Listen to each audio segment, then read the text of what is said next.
টেলিভিশনের সামনে বসে একসঙ্গে হাসি আনন্দ ভাগাভাগি করা কিংবা গল্পের আসর ভরা উঠোন আজ অন্ধকার, অথচ ঘর ভরা নীল আলো।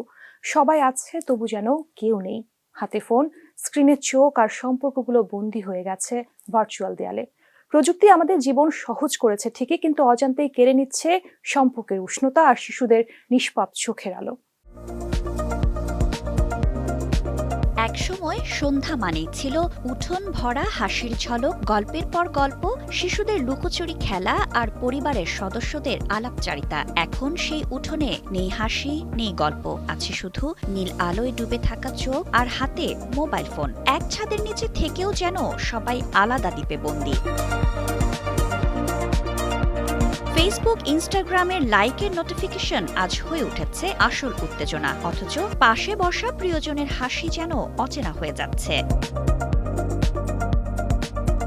গবেষণা বলছে, অতিরিক্ত স্ক্রিন টাইম কেবল শিশুদের চোখই কেড়ে নিচ্ছে না, তরুণদের মানসিক স্বাস্থ্যকেও ঠেলে দিচ্ছে উদ্বেগ আর একাকিত্বের দিকে।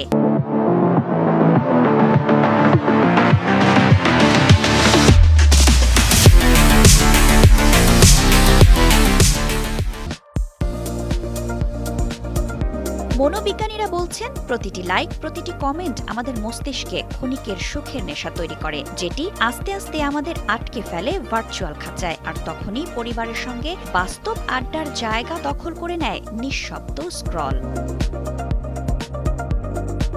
কিন্তু প্রশ্ন হলো, আমরা কি সত্যি এই নিয়ন্ত্রণহীন যাত্রায় হেরে যাচ্ছি, নাকি এখনো সময় আছে সম্পর্ককে ফেরত আনার? সমাধানও আছে। খাবার টেবিলে ফোন নয়, বরং গল্প। সন্তানের হাতে ট্যাব নয়, বরং বই বা খেলনা। সপ্তাহে অন্তত একটি দিন আড্ডার জন্য আলাদা রাখা। প্রকৃতির ছোঁয়া, ভ্রমণের মুহূর্ত, এসবই ফিরিয়ে দিতে পারে সেই হারানো উষ্ণতা।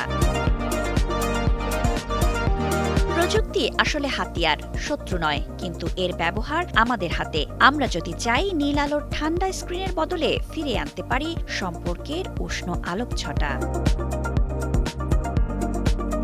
ফারিহা আঞ্জুম স্বর্ণা, কালের কণ্ঠ।